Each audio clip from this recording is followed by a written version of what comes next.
કરી લઈએ brokerage હાઉસીસના reports પર. સહયોગી તૃપ્તિ કપૂરિયા ફરી આપણી સાથે જોડાઈ ગયા છે. તૃપ્તિ, આજે કયા સ્ટોક્સ છે, કયા સેક્ટર્સ છે જે બ્રોકરેજ હાઉસીસના રડાર પર છે? અગેન ગુડ મોર્નિંગ ચાની. આજે આપણે ખાસ કરીને શેર પર નજર કરશું તો એસબીઆઈ લાઈફના પરિણામ બાદ અહીંયા બ્રોકરેજ રિપોર્ટ આપણી સમક્ષ આવતા જોવા મળી રહ્યા છે. એચએસબીસી તરફથી ખરીદારીની સલાહ સાથે લક્ષ્યાંક તેમને ₹2270 પ્રતિ શેર કર્યા છે.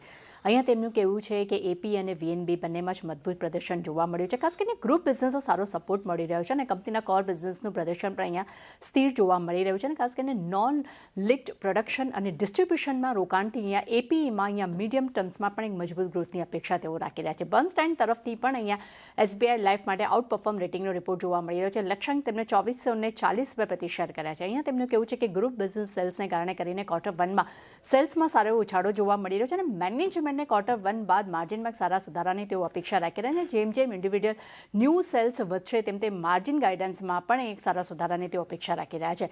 મોર્ગન સ્ટેનલી તરફથી અહીંયા ઓવરવેટ રેટિંગનો રિપોર્ટ અહીંયા એસબીઆઈ માટે જોવા મળી રહ્યો છે. એસબીઆઈ લાઈફ માટે જોવા મળી રહ્યો છે. લક્ષ્યાંક તેમને ₹2340 પ્રતિ શેર કર્યા છે. અહીંયા તેમનું કહેવું છે કે પ્રોડક્ટ્સ અને ચેનલ સ્તર પર એક મજબૂત કામકાજનો એક સારો સપોર્ટ જોવા મળી રહ્યો છે. FY27માં વીએનબીમાં સારો ઉછાળો જોવા મળ્યો છે અને સતત સારું પ્રદર્શન કરનારી આ મજબૂત લાર્જ કંપની અહીંયા જોવા મળી રહી છે અને જે હિસાબે રેગ્યુલેટરમાં ફેરફાર થયા છે તેની વચ્ચે પણ આ કંપનીની સ્થિતિ જે છે કે અહીંયા ખૂબ જ એક મજબૂત જોવા મળી રહી છે. ત્યારબાદ નજર કરશો હિન્દુસ્તાન ઝિંક પર. જેફરી સરતે ખરીદારીની સલાહ સાથે લક્ષ્યાંક અહીંયા ઘટાડવામાં આવ્યા છે. ₹700 પ્રતિ શેરથી ઘટાડીને ₹660 પ્રતિ શેર કર્યા છે. અહીંયા તેમનું કહેવું છે કે Q1માં કંપનીના એબિટા QOQ ધોરણે 4% રહ્યા છે, જે અનુમાનથી 6% ઉપર છે.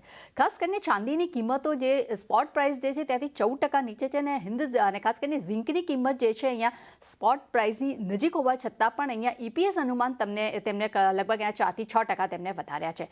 શ્રીરામ ફાઇનાન્સ પર નજર કરશો. હોલ્ડ રેટિંગનો રિપોર્ટ અહીંયા HSBC તરફથી જોવા મળી રહ્યો છે. લક્ષ્યાંક તેમને ₹1140 પ્રતિ શેર કર્યા છે. અહીંયા તેમનું કહેવું છે કે Q1 FY27માં કંપનીનો નફો અનુમાન મુજબ જોવા મળી રહ્યો છે. અન્ય કંપનીઓની સરખામણી AUM ગ્રોથમાં વધતા અંતરને કારણે કરીને મલ્ટિપલ એક ઇમ્પેક્ટ જે છે જોવા મળી શકે છે. ત્યારબાદ નજર કરશું CG પાવર પર. અહીંયા 4 અલગ બ્રોકરેજ રિપોર્ટ આવ્યા છે. નોમુરા તરફથી ખરીદારીની સલાહ સાથે લક્ષ્યાંક ₹1100 પ્રતિ શેર કરવામાં આવ્યા છે. અહીંયા તેમનું કહેવું છે કે એડજસ્ટેડ એબિટા અનુમાનથી 13% નીચે છે. EPS પણ અહીંયા ઘટ્યા છે. સેમિકન્ડક્ટર બિઝનેસમાં ઘટાડાની એક સૌથી મોટી ઇમ્પેક્ટ જે છે અહીંયા જોવા મળી રહી છે. એટલું જ નહીં, પાવર સિસ્ટમ બિઝનેસમાં પણ કંપનીની કામગીરી જે છે અહીંયા ધીમી જોવા મળી રહી છે અને ઇન્ડસ્ટ્રીયલ બિઝનેસમાં માર્જિન પર પણ અહીંયા નરમ જોવા મળી રહ્યા છે. ખાસ કરીને ટ્રાન્સફોર્મર ક્ષમતા વિસ્તાર અહીંયા જે છે તે નક્કી સમય પર જોવા મળી રહી છે. પરંતુ ઓવરઓલ મોટર અને તેમના રેલવે બિઝનેસમાં પણ ફ્લેટથી હાઈ ગ્રોથના તેઓ અનુમાન રાખી રહ્યા છે. મેક્વારી તરફથી વાત કરશું તો અહીંયા CG પાવર માટે આઉટ પરફોર્મ રેટિંગના રિપોર્ટ સાથે લક્ષ્યાંક ₹1090 પ્રતિ શેર કરવામાં આવે છે. અહીંયા તેમનું કહેવું છે કંપનીની આવક નફો બંને જ વધ્યા છે.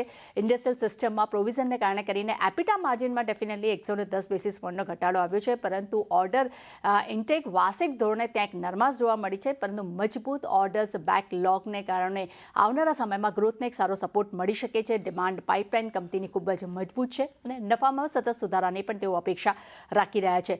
UBS તરફથી પણ ખરીદારીની સલાહ CG પાવર માટે જોવા મળી રહી છે. લક્ષ્યાંક તેમને ₹1070 પ્રતિ શેર કર્યા છે. અહીંયા તેમનું કહેવું છે કે કંપનીનો ઓર્ડર ઇન્ફ્લો લગભગ અહીંયા ₹5200 કરોડ પર મજબૂત છે. મોટર બિઝનેસ માટે અહીંયા હાઈ ટીન ગ્રોથ જે છે અહીંયા યથાવત રાખ્યો છે.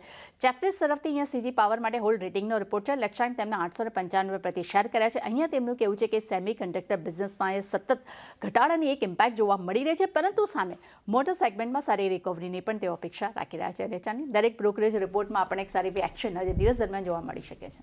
જી તૃપ્તિ, આભાર આપનો બધા જ બ્રોકરેજ રિપોર્ટ્સ પર માહિતી માટે.